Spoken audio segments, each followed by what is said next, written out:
शपथविधीला असा पक्ष तर जागा वाटपाचा फॉर्म्युला काय? म्हणजे ओपन कोणी केलाय तो? म्हणजे ओपन कोणी केलाय तो? म्हणजे ओपन कोणी केलाय तो? नहीं काल 21-22 के तहत मिनिस्टर नाही तो। चर्चा काय झाली ते सांगायला राष्ट्रवादी काँग्रेसही तयार नव्हती। उद्या शपथविधी काँग्रेस आणि राष्ट्रवादीच्या मंत्र्यांची होणार आहे आणि मुख्यमंत्री महोदय आज दिल्लीला परत गेले आहे आणि आल्यानंतर उद्याची वेळ ते ठरवणार आहे। फॉर्म्युला काही तुम्ही त्याची काळजी करू नका। उद्या शपथविधी आहे, शपथविधी होणार आहे आणि कुठल्याही बाबतीत आमचे मतभेद नाही। पण चर्चेतले काही मुद्दे बाहेर आलेत। सूत्रांनी दिलेल्या माहितीनुसार राष्ट्रवादीकडून काँग्रेस पुढे 2 पर्याय ठेवण्यात आले आहेत। काँग्रेसकडे असलेली 3 ते 4 महामंडळं आम्हाला द्या अशी राष्ट्रवादीची मागणी आहे आणि ही जर महामंडळं सोडायची नसतील तर मग काँग्रेसनं 21-22 फॉर्म्युला मान्य करावा असं राष्ट्रवादी काँग्रेसचं म्हणणं आहे। आघाडीला आणखी 4 वर्ष सरकार राबवायचं आहे।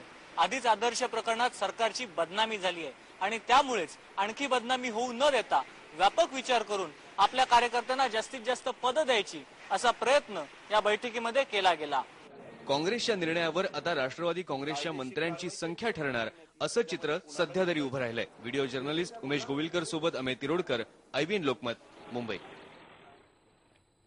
उद्याच्या मंत्रिमंडळामध्ये कुणाकुणाला लॉटरी लागणार आहे याच्याविषयी चर्चा चालू आहे, तर्कवितर्क आहेत, पण तरी सुद्धा काही नावं पुढे येत आहेत। ते आपण बघूया कुणाकुणाची शक्यता आहे। सतेज पाटील हे कोल्हापूरचे आमदार आहे, बंटी पाटील म्हणूनही ओळखले जातात। संजय देवतळे हे वरोऱ्याचे आमदार आहेत। त्याचं पुढचं नाव आहे चंद्रकांत हंडोरे, चेंबूरचे आमदार आहेत। त्यानंतरचं महत्वाचं नाव माजी शिक्षण मंत्री वसंत पुरके, त्यांचा मतदारसंघ राळेगावचा। ही सगळी नावं उद्या कदाचित आणखीन चर्चेत असतील। पुढचं नाव आहे प्रशांत ठाकूर, जे पनवेलचे आमदार आहेत आणि राहुल गांधी यांच्या ब्रिगेडमध्ये मानले जातात। आणखी एक नाव आहे अमित देशमुख, विलासराव देशमुखांचे सुपुत्र, लातूरचे आमदार आहेत। बसवराज पाटील औस्याहून निवडून आले आहेत। यशोमती ठाकूर, एकमेव महिलेचं नाव सध्या पुढे येत आहे। यशोमती ठाकूर तिवस्याचे आमदार आहेत। कल्याण काळे मराठवाड्यातले फुलंब्रीचे आमदार आहेत। ही सगळी नावं मंत्रिमंडळात येण्याची शक्यता आहे। कोण कापलं जाईल कोण नाही याविषयी तर्कवितर्क होत आहेत आणि माझ्या सोबत आहे आमचा प्रिन्सिपल कॉरेस्पॉन्डंट आशिष जाधव। आशिष, आता फार कमी वेळ लागलाय शपथविधीला, कोणकोणती नावं पुढे येत आहेत? नवे चेहरे असतील असं म्हटलं जात होतं, काही बडे पत्ते कापले जातील असं म्हटलं जात होतं। खरोखरच बडे पत्ते कापले जाणार आहेत का?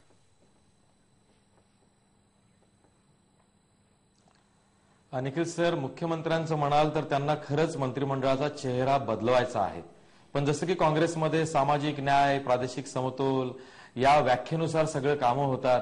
आजही जी सोनिया गांधींबरोबर बैठक झाली त्यानंतर पत्रकारांशी बोलताना मुख्यमंत्री म्हणतायत की अजूनही यादीवर शेवटचा हात फिरवणं बाकी आहे, त्यामुळे अजूनही काही निश्चित झालं नाही।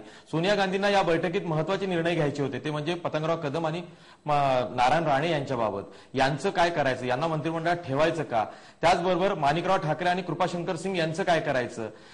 फर्स्ट टाइमर जे आहेत आमदार त्यांना घ्यायचं का? या निर्णयावरती बरंच काय अवलंबून होतं, पण जशी आपल्याला माहिती मिळते आहे की कॅबिनेट पैकी जे कॅबिनेट मंत्री आहेत त्यातले एका दोघांचा पत्ता हा नक्की कापला जाणार आहे। त्याचबरोबर 2 ते 3 राज्यमंत्र्यांचा पत्ता कापला जाणार आहे आणि आधीच काँग्रेसने 5 जागा रिकामा ठेवल्या होत्या। एवढं जरी झालं तरी 10 नवीन चेहरे येऊ शकतात, म्हणजे साधारणतः 40% मंत्रिमंडळाचा चेहरा हा नवीन असू शकतो काँग्रेसकडून। राष्ट्रवादी कडून मात्र तोच पुन्हा रिपिटेशन दिसत आहे। आधीचे चेहरे पुन्हा येऊ शकतात, फार किरकोळ म्हणजे 2 ते 3 नवीन चेहरे असू शकतात। त्यामुळे येणारं मंत्रिमंडळ त्यामध्ये फार बदल यासाठी होत नाहीये कारण 12 दिवसांवरती हिवाळी अधिवेशन येऊन ठेपलेलं आहे। कदाचित असाही विचार केला। अगदी बरोबर आहे आशिष, याचा अर्थ असा होतो की जी लोकांना उत्सुकता होती नारायण राणे किंवा पतंगराव कदम यांचा पत्ता कापला जाईल, तसं काही होण्याची फारशी शक्यता दिसत नाही। अगदी बरोबर आहे, कारण प्रस्थापितांना धक्का लावताना काँग्रेस 10 वेळा विचार करते आणि त्याचमुळं वारंवार हा वेळ लागला जातोय आणि इतरांचा मात्र काँग्रेस पक्ष पेशन्स बघतोय अशी परिस्थिती आहे. अधिवेशन खरं तर 10-12 दिवसांवर आलेलं आहे. त्यामुळे नव्यानं जर का मंत्री दिले तर त्यांचे पोर्टफोलिओ नवीन असतील. त्यामुळे पुन्हा हिवाळी अधिवेशनामध्ये अनेक मुद्दे विरोधकांच्या हातात आहेत, आदर्श प्रकरण आहे.